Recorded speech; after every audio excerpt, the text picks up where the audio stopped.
کیا شہزادے، کیا وزیر زادے، کیا دنیا کے ہر ایک بڑی شخصیتیں تیرے قدموں کے اندر نچھاور ہو رہی ہیں۔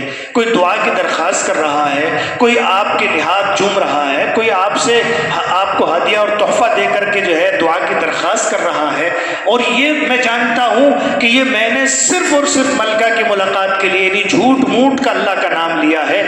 اگر میں حقیقت میں سچائی کے ساتھ اللہ کا نام لوں، نحمدہ ونصلی علی رسولہ الکریم، اما بعد، قال اللہ سبحانہ وتعالی اعوذ باللہ من الشیطان الرجیم، بسم اللہ الرحمن الرحیم، فاذکرونی اذکرکم واشکروا لی ولا تکفرون۔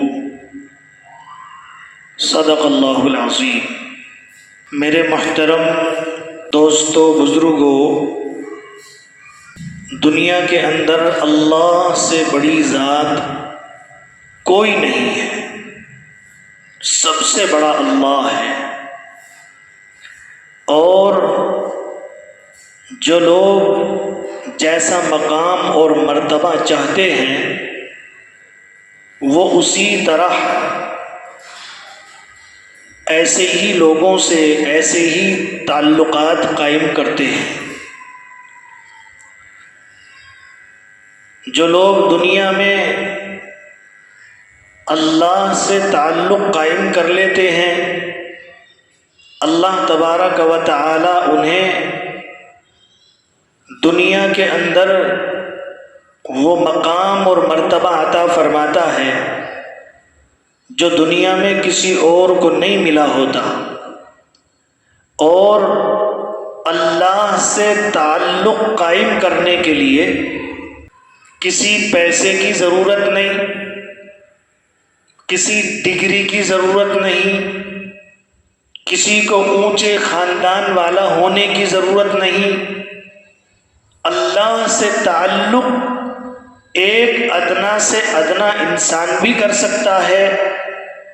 اللہ کا ذکر دنیا کا ہر انسان، چاہے وہ جس طبقے کا رہنے والا ہو، دنیا کے کسی بھی کونے میں بسنے والا ہو، کالا ہو، گورا ہو، عربی ہو، عجمی ہو، حتیٰ کہ اس کے پاس چاہے زبان بھی نہ ہو، اس کے پاس ہاتھ نہ ہو، دنیا کی بہت سی نعمتوں سے محروم ہو، پھر بھی وہ اللہ کا ذکر کر سکتا ہے۔ اور اللہ کے پاک نام کی برکت یہ ہے کہ جب کوئی آدمی اللہ کا نام لیتا ہے تو اللہ تبارک و تعالی اس پاک نام کے لینے کی وجہ سے اسے اپنا قریبی بندہ بنا لیتے ہیں۔ چاہے دنیا کے اندر آدمی کوئی بناوٹی طور پر بھی اللہ کا نام لے تو بھی اللہ تعالیٰ اسے اپنا بندہ بنا لیتا ہے۔ اس پر میں آپ کو ایک واقعہ سناتا ہوں۔ ایک بھنگی، ہمارے یہاں ہندوستان میں تو بھنگیوں کو بالکل ایک دم گھٹیا درجے کا سمجھتے ہیں۔ یہ بادشاہ کے دربار میں صفائی کا کام ان کا ہوتا ہے تو یہ اپنی خدمت صفائی میں کرتا تھا۔ بادشاہ کے دربار میں بھنگی خدمت کرتا تھا صفائی کی۔ ایک روز صفائی کے دوران اس بھنگی کی نظر ملکہ پر پڑ گئی۔ اس نے بادشاہ کی بیوی کو دیکھ لیا، اور چونکہ دل تو سب کے پاس ہوتا ہے، اب بادشاہ کی بیوی ملکہ کو جب بھنگی نے دیکھا تو اس کا دل بے قابو ہو گیا، اور یہ دل جو ہے ملکہ پر عاشق ہو گیا۔ اب جیسے ہی عاشق ہو گیا، بادشاہ بیمار رہنے لگا۔ چونکہ ایک دنیا کے اندر آپ سب نے دیکھا ہوگا ایک پیلے رنگ کی ایک بیل ہوتی ہے، چاؤمین جیسے اس کے تار سے ہوتے ہیں، اس بیل کو عربی میں کہتے ہیں عاشقہ۔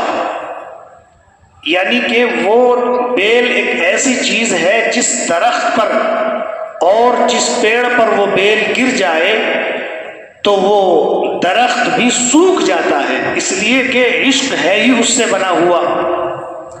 اس لیے میرے دوستو بزرگوں، بھنگی کو عشق لگ گیا، اور عشق ایسا لگا کہ وہ اس کو پورا بھی نہیں کر سکتا تھا، اس لیے کہ بھنگی کا مقام اور بادشاہ کا مقام، وہ ملکہ اور یہ بھنگی۔ بھلا کیسے ملاقات ہو سکتی ہے اور کیسے میل ہو سکتا ہے؟ اس لیے وہ بیچارہ اندر ہی اندر کڑنے لگا اور اندر ہی اندر اپنے عشق کا مریض بنتا چلا گیا، حتیٰ کہ وہ اتنا بیمار ہوا کہ وہ اپنی بیماری سے اٹھ نہ سکا اور بادشاہ کے یہاں خدمت کے لیے بھی نہ جا سکا۔ لیکن پیارے دوستو بزرگوں، عشق تو عشق ہوتا ہے، جب اس کے اندر وہ آگ لگ رہی تھی تو وہ یہ چاہ رہا تھا کسی طرح سے ملکہ سے میری ملاقات ہو جائے۔ اس کی خدمت کی جگہ پر بھنگی کی بیوی جانے لگی۔ ایک دن گزرا، 2 دن گزرے، 3 دن گزرے، 3-4 دن کے بعد ملکہ نے بھنگی کی بیوی سے پوچھا کہ تمہارے شوہر کو کیا ہوا ہے، وہ کیوں نہیں آتے ہیں خدمت کے لیے؟ وہ بیچاری پہلے تو ڈری کہ اگر میں نے یہ حق بات اس کو بتا دی اور اس کو پتہ چل گیا تو چونکہ یہ ملکہ ہے بادشاہ کو عرض کر دے گی اور بادشاہ ہمیں جینے نہیں دے گا۔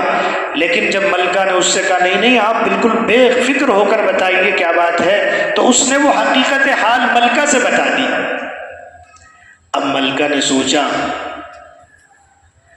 کہ ملاقات تو ہو نہیں سکتی، لیکن ملاقات کا ایک طریقہ اس نے اختیار کرایا اس کو۔ اس نے کہا کہ تم اپنے شوہر سے کہنا کہ 2 دن کے بعد بادشاہ کی سواری شہر سے باہر نکلے گی، لہٰذا تم اپنے شوہر سے کہو کہ وہ آج ہی شہر کے باہر جا کر کے اپنا بالکل سادہ لباس پہنے اور ایک جگہ بیٹھ کر کے کسی سے کوئی تعلق قائم نہ کرے، بس اللہ اللہ کرتا رہے، آنے والوں کی طرف توجہ نہ دے، جانے والوں کی طرف توجہ نہ دے۔ اس بھنگی نے ایسا ہی کیا، راستے پر جا کر بیٹھ گیا اور جا کر اللہ اللہ کرنے میں مشغول ہو گیا۔ آنے والے آتے رہے، جانے والے جاتے رہے، کوئی دعا کی درخواست کرتا، کوئی سلام کرتا، کوئی ہدیے تحفے دیتا، لیکن یہ کسی کی طرف کوئی توجہ نہ دیتا، یہ صرف اپنی اللہ اللہ میں مشغول ہے۔ حتیٰ کہ اس کا چرچا ہونے لگا اور یہ چرچا بادشاہ کے محل میں پہنچ گیا کہ ایک بہت بڑے اللہ والے ہمارے شہر کے باہر ٹھہرے ہوئے ہیں، اور ایسے اللہ والے ہیں کہ کسی کی طرف دھیان توجہ نہیں دیتے ہیں، لوگ تحفے تحائف بھی دے رہے ہیں، ملاقات کا شرف بھی حاصل کر رہے ہیں۔ بادشاہ نے سوچا کہ کیوں نہ ہم بھی ایسے بزرگ سے، ایسے اللہ کے ولی سے مل لیں، ان سے ملاقات کر لیں۔